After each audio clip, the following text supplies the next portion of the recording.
네, 최근에 삼성전기가 테슬라와 5조 원 수준의 카메라 계약을 했다라는 소식이 들리죠. 이 카메라 계약이 삼성전기 실적에는 얼마나 영향을 줄지 이 부분을 중점적으로 좀 다뤄보고요. 그리고 삼성전기의 최근 주가 흐름 좀 좋지 않은데요. 왜 그런지 그것도 잠깐 짚어보겠습니다. 네, 삼성전기 주가에 영향을 주는 핵심 요소가 뭔가 그것부터 좀 생각해 볼까요? 첫 번째, 방금 말씀드렸던 카메라 모듈입니다. 테슬라와의 이 4, 5조 원대의 계약, 실적에 얼마나 영향을 줄 것인가, 이게 중요하죠. 최근에 부진한 이 삼성전기의 실적에 그 반전의 계기가 될 것인가, 숫자로 명확하게 좀 알아보고요. 그리고 스마트폰 업황과 삼성전기는 크게 동조되는 그런 경향이 있습니다. 뭐 국내에는 뭐 전략 고객인 삼성전자가 있고요. 또 중국 스마트폰들의 업황에도 크게 연관이 되는데 이게 또 왜 그런지 간단히 좀 살펴보겠습니다. 주가 변동 체크 포인트 첫 번째, 카메라 모듈 중점적으로 알아보겠습니다. 먼저 이 삼성전기의 사업 구조를 간단히 좀 볼게요. 컴포넌트 부분이 있습니다. 작년에 매출 4.8조, 대략 한 50%의 매출 비중을 차지하는데요. 이 MLCC로 대표되죠. 스마트폰에 들어가는 MLCC가 거의 대부분입니다. 이 삼성전기의 대부분의 매출이 여기 이 MLCC에서 나오기 때문에 이 스마트폰의 업황과 IT 기기 전반에 걸쳐서 이 업황과 삼성전기의 업황이 동조되는 그런 흐름을 보이고요. 그리고 광학통신입니다. 이 시간에 중점적으로 살펴볼 영역이죠. 바로 카메라 모듈입니다. 작년에 3조 2천억 원, 32%의 매출 비중을 차지하네요. 그리고 패키지 부분이 있는데요. FCBGA, 바로 패키지 기판입니다. 이 패키지 기판으로 대표되는 패키지 영역이 있고 작년에 2조 원의 매출을 올렸습니다. 20% 정도의 매출 비중을 차지하는데 컴포넌트 부분이 1등으로 가장 큰 이 매출 비중을 차지하고 그래서 가장 중요한 사업입니다만 오늘 이 카메라 사업이 얼마나 이 삼성전기의 매출 구조에 변화를 줄지 지금부터 좀 알아볼게요. 자, 이 카메라 모듈을 LG 이노텍과 한번 그 사업을 비교해 보겠습니다. 양산 캐파와 양산 실적 두 가지 측면에서 볼 텐데요. 삼성전기와 LG 이노텍, 이 양산 캐파는 한 2배 정도 2021년에 차이가 나죠. 그리고 실적 부분에서는, 양산 실적 부분에서는 2배도 더 차이나 보입니다. 이렇게 LG 이노텍과 삼성전기, 이 카메라 사업에 있어서 큰 차이를 보이고 있고요. 자, 2022년 올해 1분기 성적입니다. 양산 캐파, 실적 모두 LG 이노텍과 비교해 봤을 때 더더욱 차이가 벌어지는 것으로 보입니다. 이게 얼마나 차이를 벌어지는 건지 1년으로 환산해서 볼게요. 곱하기 4배 해보면 네, 지난 1분기 성적을 단순 곱하기 4배 한 그 성적입니다. 삼성전기와 LG 이노텍 그 격차는 더더욱 커 보입니다. LG 이노텍은 대략 한 16% 정도, 이 양산 캐파 기준으로 볼 때 16% 정도 증가한 것으로 보이는데요. 그런데 삼성전기는 오히려 감소를 했어요. 2021년 대비 양산 캐파가 마이너스 28%로 감소합니다. 이렇게 오히려 감소하면서 LG이노텍과 삼성전기 더더욱 그 격차가 벌어지는 한 해가 될 것 같습니다. 물론 이 성적은 1분기 성적을 단순히 곱하기 4배 한 연간 실적으로 환산한 겁니다. 따라서 어떤 절대적인 수치에 너무 큰 의미를 부여하기보다는 그 비중과 경향을 보는 것이 더 그 의미가 있을 텐데요. 분명한 것은 LG 이노텍과의 격차는 올해 더 커져 보인다라는 얘기고요. 그래서 지금까지 삼성전기의 카메라 이 사업이 별로 주목받지 못하는 큰 원인입니다. 네, 이 카메라에 대해서 조금 더 알아볼게요. 이 카메라 모듈은요, 렌즈, 액추에이터, PCB 크게 보면 이렇게 세 가지의 그 부분으로 구분됩니다. 맨 앞에 렌즈가 있고요. 이 렌즈를 구동하는 액추에이터가 있어서 이 렌즈를 구동함으로써 오토포커스를 한다든지 아니면 손떨림 방지를 한다든지 뭐 이런 역할을 하는 액추에이터가 있습니다. 그리고 PCB가 여러 가지 부품이 집적된 PCB가 맨 마지막에 있어서 크게 보면 이렇게 세 가지로 구분이 되고요. 지금까지는 이 카메라 사업이 스마트폰의 그 시장의 성장에 따라서 그 사업이 성장을 했다면 앞으로는 전기차도 매우 중요하고 이번 시간에 중점적으로 다뤄볼 부분도 바로 그 전기차인데요. 이 스마트폰과 전기차를 구분해서 카메라 시장을 보면 스마트폰은 적게는 3개, 많게는 5개의 카메라가 달리죠. 전면에 하나, 후면에 듀얼 카메라에서 3개, 적게는 3개고요. 후면에 요새 그 쿼드 카메라까지 나옵니다. 그래서 크게 그 5개까지 적용이 되고요. 단가는 그 모듈 하나당 5불에서 10불 정도 합니다. 스마트폰의 경우. 그런데 전기차는 스마트폰보다 전기차가 수가 훨씬 적죠. 스마트폰은 연간 한 15억 개 정도, 15억 대 정도가 스마트폰이 팔립니다. 그런데 자동차는 한 1억 대 정도 팔리죠. 그래서 그 스마트폰과 전기차의 시장 자체가 그 수량이 크게 차이 납니다만 적용 개수가 전기차가 훨씬 많습니다. 적게는 8개, 많게는 15개까지 이 카메라가 적용이 되고요.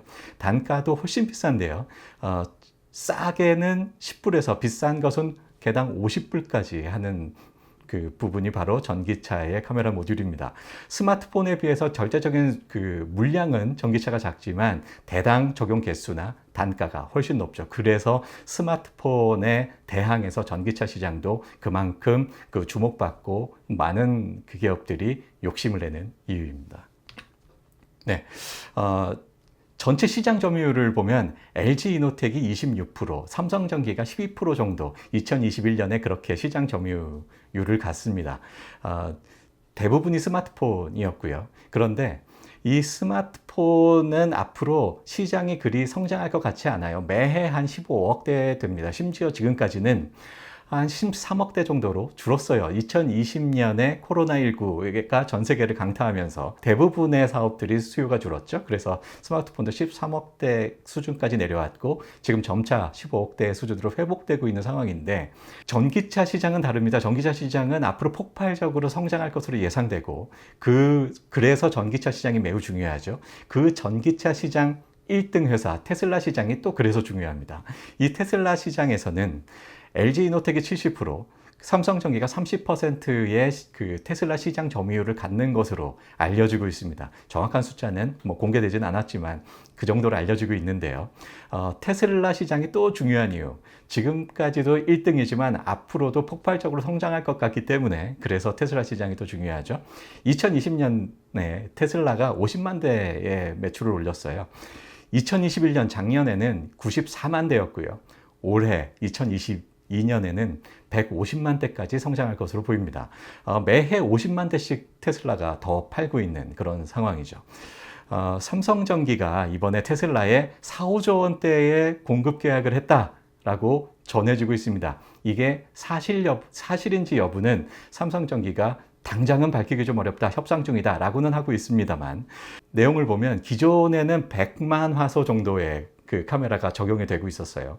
이번에 공급 계약은 500만 화소 정도로 예상되고요.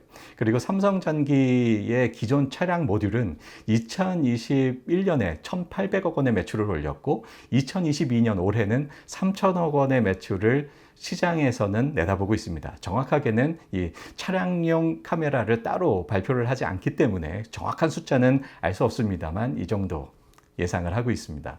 그런데 이번에 테슬라의 4, 5조 원대의 수주를 받았다라고 하죠. 그렇다면 LG 이노텍과 삼성전기가 7대 3으로 테슬라 시장을 나누고 있었던 반면에 이번 계약건으로 3대 7로 그 비중이 뒤바뀔 것 같습니다. 자, 이렇게 뒤바뀐 카메라 시장의 비중, 실제로 삼성전기에 얼마의 매출에 영향을 줄지 지금부터 숫자로 알아보겠습니다. 네, 먼저 출하량을 볼게요. 그 출하량은 2021년, 2022년을 거쳐서 감소합니다.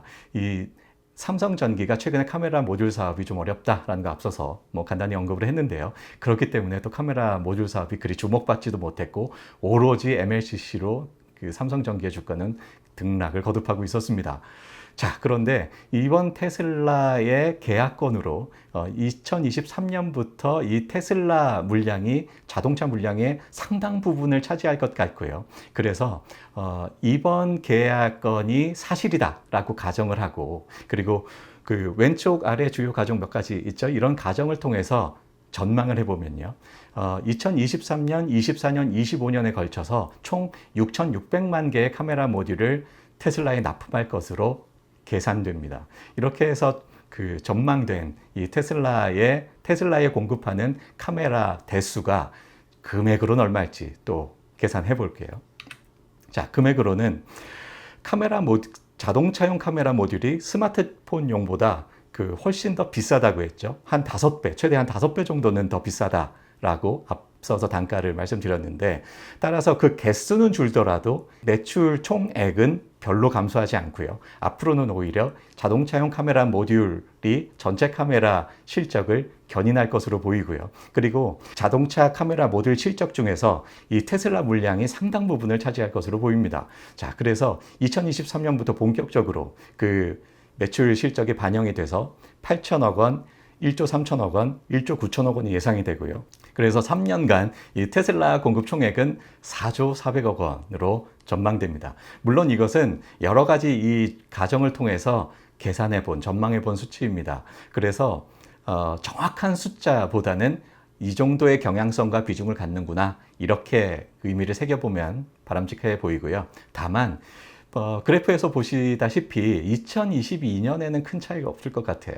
그 물량 자체가 워낙 작고 2022년이 벌써 상반기가 다 지나고 이제 하반기만 남았죠. 그리고 이제서 협상 중이기 때문에 이번에 계약이 크게 적용되기는 좀 어려워 보입니다. 그래서 2022년 실적에는 큰 영향은 없고 2023년부터 본격적으로 적용될 것으로 보입니다. 자, 중요한 것은 지금 하이라이트 되어 있는 부분인데요. 이 하이라이트 된 부분, 기존 전망 대비 얼마나 더 증가할 것인가, 이것이 바로 투자 포인트죠.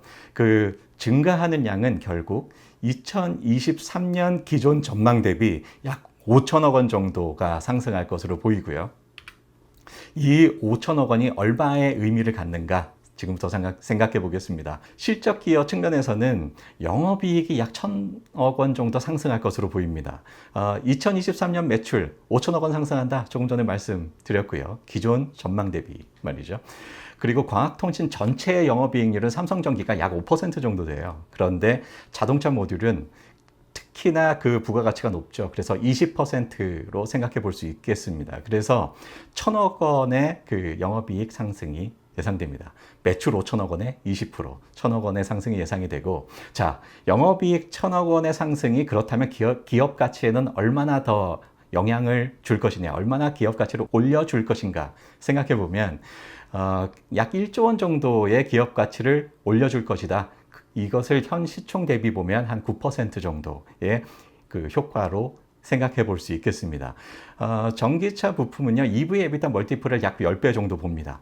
1,000억 원의 상승이, 영업이익 상승이 예상된다고 했으니 그것의 10배인 1조 원의 기업 가치의 상승이 예상되는 거죠. 현재 시총이 약 11조 원 되기 때문에 전체 기업 가치 9% 상승을 예상할 수 있고요. 따라서 2023년 기준으로 해서 주가도 9% 상승을 예상할 수 있겠습니다. 이거 예상했던 것보다는, 기대했던 것보다는 효과가 좀 미미해 보이죠.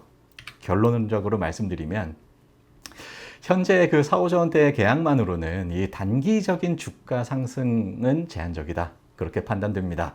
2023년 이후 대신에 2023년 이후에 중장기적으로 봤을 때 전기차 시장에서 이 입지를 강화하는 계기가 될 것이다. 이게 중요한 투자 포인트가 될 것 같습니다. 네, 주가 변동 체크 포인트 두 번째, 스마트폰 영역에서 이 MLCC를 잠깐 살펴볼게요. 삼성전기 하면 MLCC잖아요. 그래서 이 MLCC를 잠깐 보면, 이 MLCC는 멀티레이어 세라믹 캐패시터의 약자입니다. 캐패시터예요. 이 캐패시터가 PCB에 집적돼서 아주 다양한 역할을 하는데요. 내가 원치 않은 신호를 걸러준다든지, 아니면 노이즈를 제거한다든지, 전원을 아주 안정적으로 공급하는 이런 역할을 캐패시터가 합니다. 아주 많은 멀티레이어 캐패시터 MLCC가 적용이 되는데요. 스마트폰에는 1,000개, 무려 1,000개나 들어가고, TV에는 또 2,000개나 들어간다고 하고요. 전기차에는 그의 10배, 무려 10,000개나 들어간다고 합니다. 따라서 이 전기차 시장이 그래서 주목받는 거죠. 이 카메라 시장에서의 전기차 입지 강화를 이번 MLCC에서도 이 MLCC가 확대되는 그런 계기가 될 것으로 기대해 볼 수 있을 거고요. 정리하면 이 IT 기기 수요와 실적이 동조합니다. 삼성전기는 그래서 최근에 중국의 본세로 또 스마트폰 업황이 별로 좋지 않았죠. 최근에 또 삼성전자 스마트폰 업황도 그리 좋지 않았고요. 그래서 삼성전기의 이 MLCC 업황이 좋지가 않았고 그래서 삼성전기의 주가도 계속 내리막인데요. 전기차 시장 비중 상승을 기대해 봅니다. 네. 앞서서 검토한 내용을 바탕으로 해서 밸류에이션 한번 해보겠습니다. 이 밸류에이션은 각각의 사업 영역을 다 각각 밸류에이션을 하고 그거의 총합이 이 기업의 총 가치다라고 하는 SOTP, Sum of the Parts 방법으로 밸류에이션을 해보고요. 각각의 사업은 이 EV EBITDA 지표를 활용해 보겠습니다. 이 EV의 EBITDA 잠깐 소개를 해드리면요. EV, 엔터프라이즈 밸류, 사업 가치입니다. 그리고 EBITDA는 이자, 세금, 감상비 전 이익을 말합니다. 이 EBITDA는 현금 창출 능력을 말해요. 이 현금 창출 능력이란 영업이익은 현금 창출 능력이 확실하죠. 그리고 감상비를 여기다 더하는데요. 감상비는 실제로 들어가는 돈이 아니고 장부상 터는 돈입니다. 따라서 감상비를 현금 창출 능력을 볼 때는 더하고요.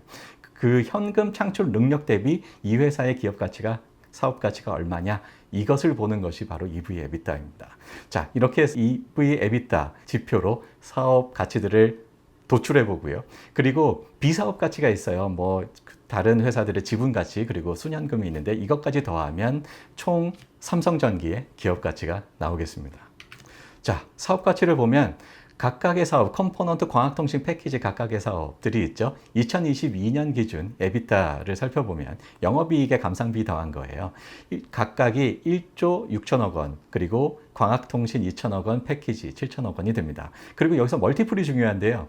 이 컴포넌트의 멀티플은 7입니다. 이 업계의 그 평균적인 숫자가 EV EBITDA 멀티플 7이고요. 그리고 광학통신, 지금까지 우리가 살펴본 이 카메라 모듈이죠. EV EBITDA 멀티플 5를 적용했습니다. 그런데 이게 자동차 부품인 경우에는 앞서서 그 EV EBITDA 멀티플 10을 본다고 했죠. 아직은 자동차 부품으로서만 볼 수는 없다 해서 이 5를 적용을 했습니다. 이 광학통신 부분의 사업 가치가 상승하려면 자동차 부품으로서 명실상부하게 인정을 받는 경우가 될 것 같고 그렇다면 기업 가치가 크게 올라가겠죠. 그리고 패키지 영역이 그 EBITDA 7천억 원 그리고 멀티플 7 적용했습니다. 자, 이렇게 해서 사업 가치 총 17조 원이 도출되고요. 그리고 비사업 가치, 지분 가치 그리고 순현금 등이 5천억 원 있어서 총 기업 가치 17조 5천억 원이 됩니다. 이 총 기업 가치에 총 발행 주식수를 나누면 우리가 원하는 목표 주가 나오죠. 그래서 목표 주가는요. 23만 4천 원 나옵니다. 현재 주가가 스마트폰의 좋지 않은 업황 때문에 이 MLCC 수요 감소로 크게 주가가 내려오고 있는 상황이었습니다. 그리고 중국 봉쇄가 또 한 가지 역할을 크게 했는데요. 중국 봉쇄 이제 풀려가죠. 그리고 하반기에 또 삼성전자의 전략 스마트폰도 준비되어 있습니다. MLCC의 업황도 이제는 조금은 기대해 볼 만하다. 이제는 바닥을 친 것 같아 라고 생각해 볼 수 있을 거고요. 그리고 이 카메라 모듈에서 테슬라와의 계약이 기대는 좀 미치지 못합니다만 중장기적으로 봤을 때 이 전기차 시장에서의 입지 강화라는 그런 의미가 충분히 있고요. 그래서 2023년부터 그 실적에 분명히 기여되는 부분이 있기 때문에 그렇다면 올해 하반기부터의 좋은 흐름은 기대해 볼 만도 하겠습니다. 네, 지금까지 삼성전기 종목 분석해 봤고요. 구독, 좋아요 부탁드립니다. 여기까지 할게요.